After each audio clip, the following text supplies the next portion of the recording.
Hello everyone and welcome back. आज इस video में हम बात करेंगे मिसकैरेज या फिर अबॉर्शन के बारे में। अगर आपका नेचुरली मिसकैरेज हुआ है या फिर आपने बेबी अबॉर्ट करवाया है तो उसके बाद आपको खुद का ध्यान कैसे रखना चाहिए, आपको अपनी डाइट में क्या चीज़ें इंक्लूड करनी चाहिए, नेक्स्ट प्रेगनेंसी कब प्लान करनी चाहिए, कब डॉक्टर के पास जाना चाहिए या फिर मिसकैरेज के रीज़न क्या हो सकते हैं, इसके बारे में डिटेल में बात करेंगे। तो वीडियो डेफिनेटली आपके लिए इन्फॉर्मेटिव होने वाला है। वीडियो अगर आपको यूजफुल लगता है तो इसे लाइक और शेयर ज़रूर कर देना। चैनल पर नए हो तो सब्सक्राइब कर दीजिए ऐसे ही और वीडियोस के लिए। चलिए वीडियो शुरू करें। तो मिसकैरेज या फिर अबॉर्शन के बाद सबसे पहली चीज़ जो आपको करनी चाहिए वो है रेस्ट। एटलीस्ट 24 घंटे के लिए आपका आराम करना ज़रूरी है। जैसे नेचुरली अगर आपको मिसकैरेज हुआ है तो उसके बाद तो ब्लीडिंग इतनी ज़्यादा होती है कि आप खुद से रेस्ट करेंगे ही, लेकिन कई बार अगर आपने अबॉर्ट करवाया है तो कई बार 2-3 घंटे के बाद आप बिल्कुल नॉर्मल हो जाते हैं और बैक टू रूटीन आ जाते हैं। आपको लगता है कि अब रेस्ट करने की ज़रूरत नहीं है, लेकिन फिर भी आपको एटलीस्ट 24 घंटे के लिए आराम करना ज़रूरी है। और उसके बाद भी नेक्स्ट 7 डेज़ के लिए आपको बिल्कुल ऐसे कामों में इन्वॉल्व नहीं रहना है जो कि आपको बिल्कुल एग्जॉस्ट फील करा दे, आपको बिल्कुल टायर्ड फील करवा दे। आपको अपनी रूटीन में भी आपकी जो एक्टिविटी है वो बिल्कुल नॉर्मल रखनी है, हल्की फुल्की रखनी है। तो 7 डेज़ के लिए भी आपको थोड़ा सा ध्यान देने की ज़रूरत है। उसके बाद बात करेंगे फिजिकल रिलेशन के बारे में। तो एटलीस्ट 15 डेज़ के लिए आपको अवॉइड करना है। और अगर आप टैम्पॉन या फिर मेंस्ट्रुअल कप यूज़ करते हो तो उसको भी आपको एटलीस्ट 15 डेज़ के लिए अवॉइड करना चाहिए, क्योंकि इस टाइम पे इन्फेक्शन हो सकता है। तो बेटर रहेगा कि आप टैम्पॉन या फिर मेंस्ट्रुअल कप इस टाइम पे यूज़ ना करो। और बात करते हैं नेक्स्ट पीरियड के बारे में, क्योंकि पेशेंट को ये भी सवाल होता है कि पीरियड इरेगुलर हो सकता है क्या, नेक्स्ट पीरियड कब आएगा। तो आपका मिसकैरेज या फिर अबॉर्शन के बाद जो पहला पीरियड आता है वो बिल्कुल इरेगुलर हो सकता है, जैसे 1.5 या 2 महीने बाद आ सकता है। उसके बाद से फिर वो वापस से नॉर्मल हो जाएगा, लेकिन पहला पीरियड बिल्कुल इरेगुलर हो सकता है। तो इसके बारे में भी अभी आपको चिंता करने की ज़रूरत नहीं है। और बात करते हैं डाइट के बारे में, आपको अपने खाने पीने में कौन सी चीज़ें इंक्लूड करनी चाहिए।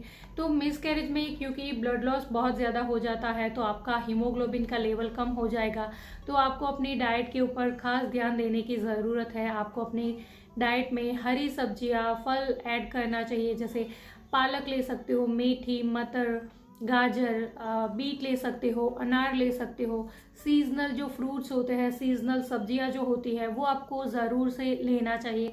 पानी ज़रूर से पीते रहना चाहिए, हाइड्रेशन का ध्यान भी ज़रूर से रखना चाहिए।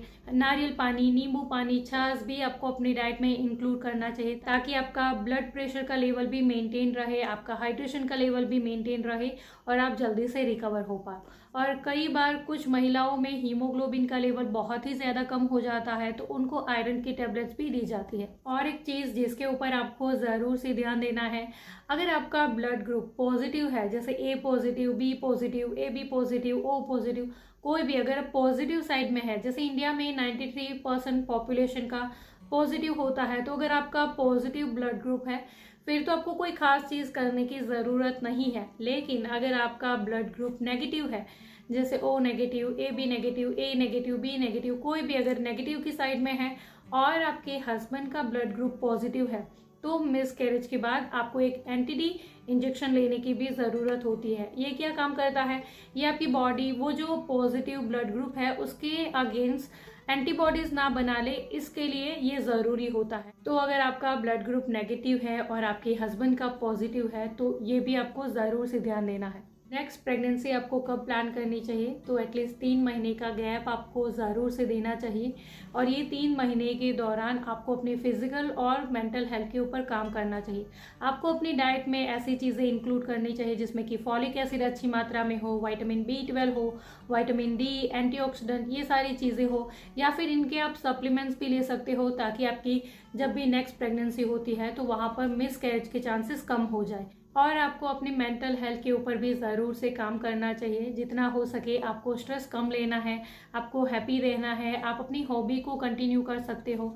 अगर आप हैप्पी रहोगे तो आपके हार्मोन्स बैलेंस होने में मदद मिलेगी, और वॉक भी कर सकते हो आप इस टाइम के दौरान, ताकि हार्मोन्स वापस से बैलेंस हो पाए। और कई बार पेशेंट ये भी सवाल पूछते हैं कि रीज़न क्या था, क्यों मिसकैरेज हुआ। तो 70 to 80% हो सकता है जेनेटिकल रीज़न, जैसे कि प्रेगनेंसी में बहुत ही जल्दी जल्दी सेल डिवीज़न होता है तो कई बार एरर आ जाती है, तो नेचर खुद ही नहीं चाहता है कि आपकी प्रेगनेंसी नॉर्मल ना हो, और ऐसी प्रेगनेंसी को नेचर खुद ही डिसकंटिन्यू कर देता है और आपका मिसकैरेज हो जाता है। हार्मोनल इम्बैलेंस की वजह से मिसकैरेज हो सकता है, या फिर बहुत ही कम कारणों में ये भी रीज़न हो सकता है, जैसे कि थायराइड है या फिर बहुत हाई फीवर आया था उसकी वजह से मिसकैरेज हुआ था। तो ये कुछ रीज़न हो सकते हैं मिसकैरेज के। और एक मिसकैरेज या फिर अबॉर्शन के बाद आपको डॉक्टर को कब मिलना है, तो जैसे कि एक बार पूरी प्रोसेस हो जाती है मिसकैरेज की या फिर अबॉर्शन की, जैसे एक बार अच्छे से ब्लीडिंग हो जाता है, उसके बाद जो ब्लीडिंग होती है वो बहुत ही नॉर्मल होती है। लेकिन अगर एक बार पूरी अच्छे से ब्लीडिंग हो जाने के बाद भी आपको कंटिन्यू हैवी ब्लीडिंग हो रही है, तो उस केस में भी आपको डॉक्टर से मिलना ज़रूरी है।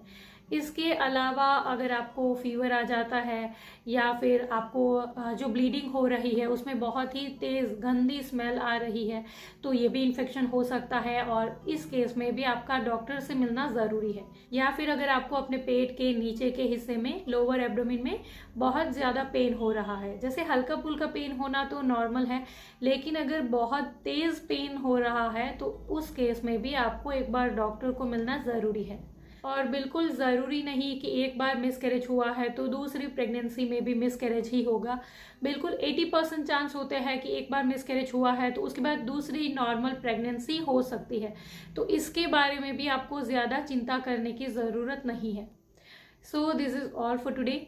आई होप कि मेरी ये सारी बातें, ये छोटी सी इन्फॉर्मेशन आपके लिए ज़रूर से यूज़फुल रही होगी। अगर मेरे इस वीडियो से आपकी कोई भी मदद हुई है, वीडियो अगर आपके लिए यूज़फुल था, तो इस वीडियो को लाइक और शेयर ज़रूर करिएगा। चैनल पर नए हो तो सब्सक्राइब कर दीजिए ऐसे ही और वीडियोस के लिए। इसके अलावा और कुछ अगर आप मुझसे पूछना चाहते हो, कुछ बताना चाहते हो, तो आप मुझे नीचे कमेंट बॉक्स में ज़रूर से लिख सकते हो।